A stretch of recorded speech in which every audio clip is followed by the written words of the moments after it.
Okay, this 107 SL has developed a very small leak at the fuel pump.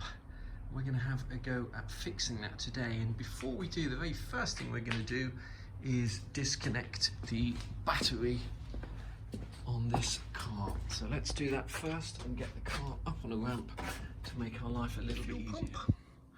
This is the fuel filter, and at the back there is the fuel accumulator. Now let's just have a quick look at one of these fuel pumps on the bench. It's a fuel pump out of an old SL, and into the fuel pump is screwed a valve like this here. Okay, and this valve you can either buy as a kit from Mercedes, in which case you'll get the copper seal ring that goes there, and you'll also get two crush washers that go here but not the cap nut, or you can buy the washers separately. These washers that seal this valve to the pump only come in bags of 5 from Mercedes, and that's the part number there. And these washers that seal the actual pipe that leads off to the fuel filter, you can buy separately. We've ordered 4 of them. We're going to need 2 for that pipe, and we've also ordered a new cap nut. Now, we've changed everything on the pump on that car. We've changed that washer, we've changed the valve, we've changed these 2 washers. The only thing we didn't change is the cap nut. So I'm going to go through the whole process again and see if we can nip that leak in the bud. When you come to take this to pieces, it's important that you get the order right. First of all, you're going to disconnect the battery, but after you've disconnected the battery, you're going to take this plastic shrouding off, held on by 3 hex bolts, 1, 2 and a back one there. Next up, you are going to release this bolt here. It's very important that you do that, because this thing the fuel pump has to be able to slide back once you undo the cap nut.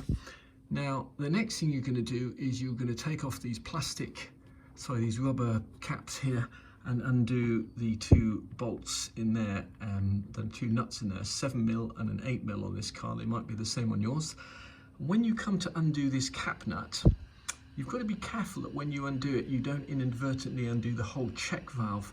So the easiest way to do that is to actually hold on to the check valve here with a 17mm spanner while you undo that. So there's no chance of undoing that check valve when you undo the cap nut. So very important that you remember to undo that before you do that, because once you undo that, you're committed. There'll be petrol coming out, and you want to get the job done as fast as possible. This plastic housing is held on by 3 10mm hex bolts, and the easiest way to get them off is with a great long extension. A nice bit of German engineering is that this shield does actually have a hole just here, allows you to put that final screw on, just in there. We've got the 2 power terminals off. Front one is positive, that's a 7mm socket, and the rear one is the negative, and that for some reason is an 8mm socket.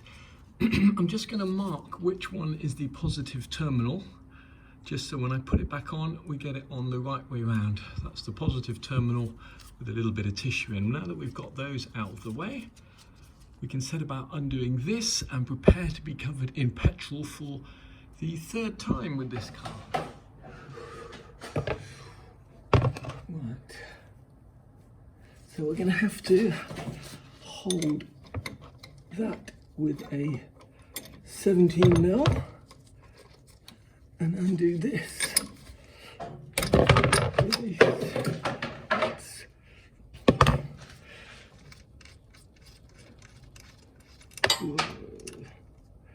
okay. Not quite go to plan.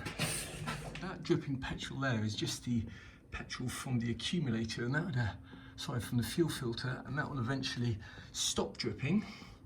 And then you are faced with whether or not you want to change this fitting here or not. Once you take that out, petrol will gush out at some speed. That's interesting. These are the 2 washers that we've just taken off the car, and these are the 2 washers that we've just bought from the SL shop, and they are slightly different unless they've just been flattened and crushed. So we're going to put 2 new washers on there to start off with, and see if that, and a new cap nut to see if that will cure the leak. Held this fitting here on the pump with a 17mm spanner and turn that as tight as I can with a 17mm spanner, a closed ring spanner. So that should not be leaking from there at all. And I don't think it is. So we're going to put a new washer on there. I'm going to slip that over, put another washer on, and then put the cap nut on. Okay, we've got the cap nut on as tight as we can get it. We can just whip these electrical connections back on. Before we tighten up any of this, we're going to connect the battery, start the car up, and see if we've still got a fuel leak. Okay, I can't detect any leaks at all with the car running. So let's take it for a test drive.